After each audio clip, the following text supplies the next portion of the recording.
Alhamdulillah, wassalatu wassalamu ala rasulillah. Allahu i lartësuar thot: "Wa huwa alladhi yunazzilu al-ghaytha min ba'di ma qanatu wa yanshuru rahmatahu wa huwa al-waliyyu al-hamid." Allahu është ai i cili zbret rreshjet e shiut, i zbret rreshjet e shiut si shpëtim, si ndihmë për robët e tij.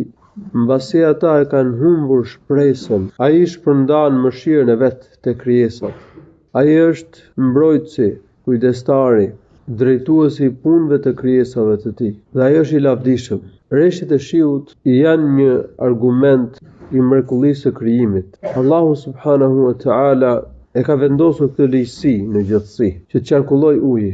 Bie shi dhe furnizohen burimet në tokë, lumejt, liqenet, burimet, puset.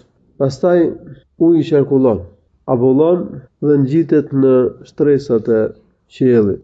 Pastaj Allahu e zbret përsëri në tokë. Kjo është ligjësi.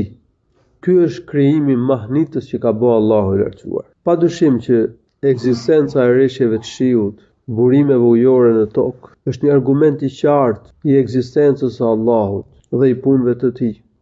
Është argument për ekzistencën e Allahut dhe për punët e tij. Allahu i lartësuar me diturinë e tij, me urtësinë e tij, me fuqinë e tij dhe me vullnetin e tij ka krijuar shiun dhe burimet ujore. Gjithashtu, rreshtet e shiut janë dhe mirësi nga Allahu i lartësuar për ne. Të imagjinojmë që pa shi, pa ujë, ne nuk do të jetonim dot. S'do të kishte jetë, s'do kishte bimë, s'do kishte drithra, fruta, perime, nuk do të kishte gjallësa në tokë, se të gjitha qenjet e gjalla mbahen me ujë, siç ka thënë Allahu në Kur'an: "Wa ja'alna min al-ma'i kulla shay'in hayy." Dhe të gjitha burimet ujore në tokë furnizohen nga rreshtet e shiut. Mjafton të krahasosh një vend ku bie shi me shkretirën. S'ka shi. Pse është shkretira atje? Se s'bie shi. Pra Allahu i lartësuar na shpëton me rreshtet e shiut.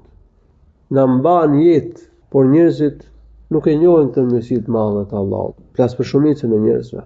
Siç ka thënë Allahu në Kur'an: "Wa qalilun min ibadi ash-shakur." Pak nga robët e mi janë falënderues. Pak nga njerëzit ja dinë Allahut për mirësinë e ujit, për mirësinë e jetës, se shkak për jetën është uji. Rreshtet e shiut janë ndihmë dhe janë mëshirë nga Allahu i lartësuar për ne. Prandaj Allahu i lartësuar e quhen ghayth, shiun si shpëtim, si ndihmë, mbasi njerëzit humbin shpresën. Humbin shpresën në rreshtet e shiut. Pra janë mëshirë nga Allahu i lartësuar për ne. Është mëshirë. Allahu i lartësuar me rreshtet e shiut nxjerr ushqim për njerëzit dhe për kafshët, sepse bie shi dhe vaditet toka. Njerëzit vadisin, ujisin bimët, pemët dhe ushqehen dhe mbahen. Po ushqehen edhe kafshët. Kështu që një nga gjurmët e mëdha të mëshirës së Allahut të lartësuar është shiu. Janë burimet ujore, është ushqimi, burimet e ushqimit për njerëzit dhe për kafshët. Është mëshirë nga Allahu i lartësuar kjo për ne. Allahu me mëshirën e vet ka përfshirë gjithçka dhe ne i shohim gjurmët e mëshirës së Allahut të lartësuar. Në të vërtetë, çdo mirësi është mëshirë nga Allahu i lartësuar për ne. E një nga shenjat më të qarta të mëshirës së Allahut, gjurmëve më të qarta të mëshirës së Allahut është shiu. Prandaj Allahu i lartësuar në Kur'an e ka quajtur shiun rahmet, wa yanshuru rahmatahu. Allahu shpërndan gjithësi për krijesat mëshirën e vet.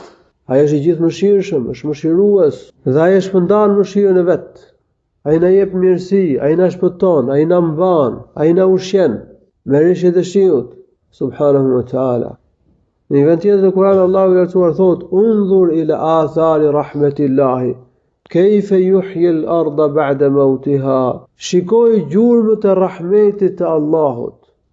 Rahmeti, në fjalë rahmetu, tregon shiun. Se si Allahu i lartësuar me shiun e ngjall tokën, pasi ishte e vdekur.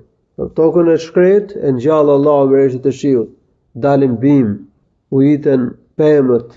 Inna dhalika la muhyil mauta. Ai që e lëshon shiun, ai që ngjall tokën me rreshtin e shiut, ka fuqi të ringjallë të vdekurit. Ai ka fuqi për të bërë gjithçka. Allahu shpëlbeft të mira, walhamdulillahi rabbil alamin. Sallallahu